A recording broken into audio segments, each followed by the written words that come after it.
প্রিয় নবম দশম শ্রেণীর শিক্ষার্থীরা এবং যারা এসএসসি পরীক্ষার্থী রয়েছে, আমরা আজকে তোমাদের সাধারণ গণিতের 5.2 অনুশীলনীর 106 পৃষ্ঠার যে কাজের দুটো অঙ্ক রয়েছে, এই অঙ্ক দুটো সলভ করার চেষ্টা করছি। ইতিপূর্বে অন্যান্য পার্টগুলো যারা দেখোনি, আমরা ভিডিও নিচে প্লে লিস্টের লিঙ্ক দিয়ে দিই, সেখান থেকে দেখে নেবে। তো এখানে বলা হয়েছে একটি স্বাভাবিক সংখ্যার বর্গের সাথে ওই সংখ্যাটি যোগ করলে যোগফল ঠিক পরবর্তী স্বাভাবিক সংখ্যার 9 গুণের সমান হবে, সংখ্যাটি কত? তো স্বাভাবিক সংখ্যা মানে তোমরা জানো যেটা 1 2 3 4 5 6, হ্যাঁ, যেখানে কোনো মাইনাস মান থাকবে না, এগুলোকে আমরা স্বাভাবিক সংখ্যা বলে থাকি। তো আমরা ক নাম্বারটা শুরু করছি। তো প্রথমেই এখানে আমাদের স্বাভাবিক সংখ্যাটাকে এক্স ধরে নিতে হবে। তো ধরি স্বাভাবিক স্বাভাবিক সংখ্যাটি সমান এক্স। তো ওকে, এখন পরবর্তী স্বাভাবিক সংখ্যা। তো এর পরবর্তী স্বাভাবিক সংখ্যাগুলো আসলে এক করে বাড়বে। পরবর্তী স্বাভাবিক সংখ্যাটি এই এক্স এর সাথে আমরা একটা 1 যোগ করে নেব। তারপরে এই পরবর্তী স্বাভাবিক সংখ্যার 9 গুণ, এটাও আমরা একটু বের করে নিই, যে পরবর্তী স্বাভাবিক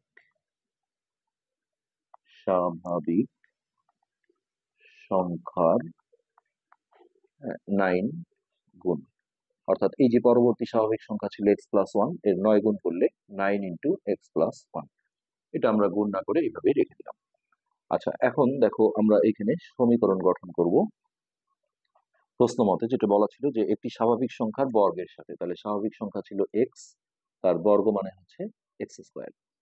হ্যাঁ, এইটার বর্গের সাথে বলা ছিল যে ওই সংখ্যাটি, অর্থাৎ ওই স্বাভাবিক সংখ্যাটি মানে এক্স, এটা যদি যোগ করা হয় তাহলে বলেছিল যে যোগফল পরবর্তী স্বাভাবিক সংখ্যার 9 গুণের সমান হবে। এই যে 9 গুণটা আমরা করেছি, 9 ইন্টু এক্স প্লাস 1, এটি কিন্তু আমাদের সমীকরণ। এবার এই সমীকরণটা আমরা সমাধান করব। এক্স স্কোয়ার প্লাস এক্স, আর এটা 9 দিয়ে গুণ করে দাও, 9x প্লাস 9কে 9। এবার সবগুলো আমরা এক সাইডে নিয়ে আসবো। X square plus x minus 9x minus 9 সমান 0। তো ওকে, এখন এই জায়গায় একটা বিয়োগ আছে, দুটো ভিন্ন চিহ্ন থাকলে বিয়োগ হয়, বড় সংখ্যার আগের চিহ্ন আসে, অর্থাৎ x square minus 8x minus 8x minus 9 সমান হচ্ছে 0। তো এইটা দেখো মিডিল টার্মে উৎপাদকে বিশ্লেষণ আসলে এটা হবে না। তো আমরা আর একটা কাজ করে নিতে পারতাম। দেখো এই যে 4 পদের উৎপাদকে বিশ্লেষণ, দুটো দুটো করে কমন নিয়ে আমরা দেখো এই যে এক্স স্কোয়ারের সাথে আমরা যদি 9x লিখি পাশাপাশি, আর এইখানে প্লাস এক্স মাইনাস 9। তো এই নিয়মে এটা আসলে বিয়োগটা না করে এইভাবে করলেই সুবিধা হবে। এখন এই দুটোর মধ্যে থেকে আমরা এক্স কমন নিলাম, তাহলে এখানে থাকে এক্স মাইনাস 9, আর কোনো কিছু কমন না গেলে একটা 1 নিতে হয়, এখানে একটা প্লাস 1 নিলে এটাও থাকবে হচ্ছে এক্স মাইনাস 9। এই যে দেখো এই জিনিসটা একই চলে আসছে, যেটা মিডিল টার্মে আমরা এইভাবে অঙ্কগুলো করি। এবার এক্স মাইনাস 9 যদি একটা কমন নেই, তাহলে এই যে এক্স প্লাস 1টা এইভাবে গুণ আকারে চলে আসবে। এবার দুটো রাশির গুণফল 0 হলে আমরা জানি একবার এটা সমান আমরা 0 দেব। এখানে এক্স মাইনাস 9 সমান 0, এখান থেকে এক্স এর মান আমরা পাবো 9। আবার এইটা সমান 0, এক্স প্লাস 1 সমান 0, তাহলে এক্স এর মান আসছে মাইনাস 1। তো এটা গ্রহণযোগ্য হবে না, কারণ আমরা প্রথম থেকে যেহেতু স্বাভাবিক সংখ্যা বলা ছিল, স্বাভাবিক সংখ্যার মধ্যে কোনো মাইনাস সংখ্যা থাকে না। তো আমরা এটা বলে দিই যে এটি গ্রহণযোগ্য নয়, কারণ এক্স স্বাভাবিক সংখ্যা। তাহলে আমাদের সংখ্যাটা বের হয়ে গেল, যেটা 9। হ্যাঁ, অতএব সংখ্যাটি 9। এটাই হচ্ছে আমাদের এই কোশ্চেনের অ্যান্সার। এরপর এখানে যে খ নাম্বার রয়েছে আমরা সেটা সলভ করার চেষ্টা করি। এখানে বলা হয়েছে 10 সেন্টিমিটার ব্যাসার্ধ বিশিষ্ট একটি বৃত্তের কেন্দ্র হতে একটি জ্যায়ের উপর অঙ্কিত লম্বের দৈর্ঘ্য বৃত্তটির অর্ধ জ্যা অপেক্ষা 2 সেন্টিমিটার কম। আনুমানিক চিত্র অঙ্কন করে জ্যাটির দৈর্ঘ্য নির্ণয় করো। তো সিম্পলি আমরা এখানে আনুমানিক বলা হয়েছে, কারণ অ্যাকুরেট ওই মাপ দিয়ে আসলে আঁকা সম্ভব না, 10 সেন্টিমিটার ব্যাসার্ধের বৃত্ত বিশাল হবে। তো আমরা জাস্ট তোমরা কম্পাস দিয়ে এইভাবে একটা বৃত্ত এঁকে নেবে। তো আমি হাতে আছি, এটা ও নাম দিলাম, আর এইখানে একটা জ্যা আঁকলাম যার নাম দিলাম হচ্ছে এবি। আর এখানে বলা ছিল 10 সেন্টিমিটার ব্যাসার্ধ বিশিষ্ট একটি বৃত্তের কেন্দ্র হতে একটি জ্যায়ের উপর অঙ্কিত লম্ব, এই কেন্দ্র থেকে এর উপর একটা লম্ব এঁকে দিলাম, এটা আমরা ওসি নামকরণ করলাম। তো এখন দেখো এখানে যে বিষয়গুলো আসবে সেটা হচ্ছে মনে করি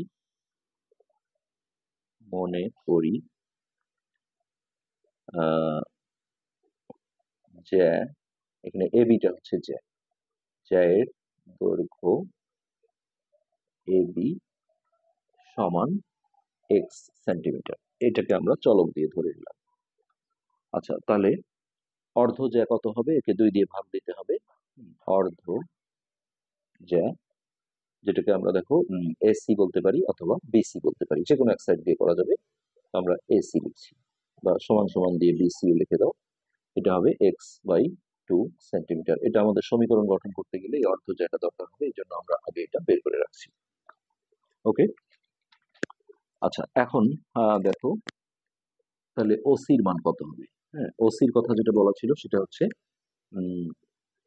বৃত্তের কেন্দ্র থেকে এই যে কেন্দ্র থেকে একটি জ্যায়ের উপর অঙ্কিত লম্বের দৈর্ঘ্য, এই ওসির দৈর্ঘ্য, যেটা বলা হয়েছিল যে দৈর্ঘ্য বৃত্তটির অর্ধ জ্যা অপেক্ষা 2 সেন্টিমিটার কম। তাহলে এখানে দেখো অর্ধ জ্যা ছিল আমাদের x/2, এটা থেকে 2 সেন্টিমিটার কম, -2। ওকে, তো এখন আমরা দেখো এখানে এই ও আর এ যদি যোগ করে দিই, এটা কিন্তু বৃত্তটার একটা ব্যাসার্ধ হবে। কেন্দ্র থেকে পরিধির দূরত্বটাই হচ্ছে ব্যাসার্ধ। তো এখানে ব্যাসার্ধ এর মান কিন্তু দেয়া আছে, ব্যাসার্ধ ও এ সমান হচ্ছে 10 সেন্টিমিটার। ওকে, এখন দেখো আমরা এওসি সমকোণী ত্রিভুজে পিথাগোরাসের উপপাদ্য প্রয়োগ করব। এওসি সমকোণী ত্রিভুজে যেহেতু আমাদের ওসিটা লম্ব, তাহলে এটা হচ্ছে আমাদের সমকোণ, আর এই সমকোণের বিপরীত বাহু অর্থাৎ ও এ বা এও, হ্যাঁ, এটা হচ্ছে আমাদের অতিভুজ। তাহলে এই অতিভুজের উপর স্কয়ার সমান অপর দুই বাহুর উপর স্কয়ার অর্থাৎ S square plus OC square. Okay, এখন আমরা ও এর মানটা বসাই 10, তাহলে 10 স্কয়ার সমান এসির মান হচ্ছে x/2 তার উপর স্কয়ার প্লাস ওসির মান ছিল আমাদের x/2 -2 তার উপর স্কয়ার। তাহলে এটা হয়ে যাচ্ছে 100, আর এটা স্কয়ার করলে হবে x²/4, এই 2টাও স্কয়ার পাবে। আর এটা কিন্তু আমাদের বর্গের সূত্র দিয়ে বের করতে হবে। হ্যাঁ, প্লাস মাইনাস দিয়ে হলে স্কয়ার থাকলে এটা এমন করা যাবে না যে এর উপরে স্কয়ার দিই মাইনাস এর উপরে স্কয়ার দিই, এটা হবে না। সো এটা হচ্ছে এ, এটা বি। তাহলে আমরা সূত্র প্রয়োগ করে square -2 A B plus B square, তাহলে এটা হচ্ছে আমাদের 100, আর এইখানে থাকলো x²/4, এটা স্কয়ার করলেও হবে x²/4। এখানে আমরা এই 2 এর সাথে উপর নিচে যে কোনো একটা 2 কেটে দিতে পারি, তাহলে এখানে থাকে -2x প্লাস 4।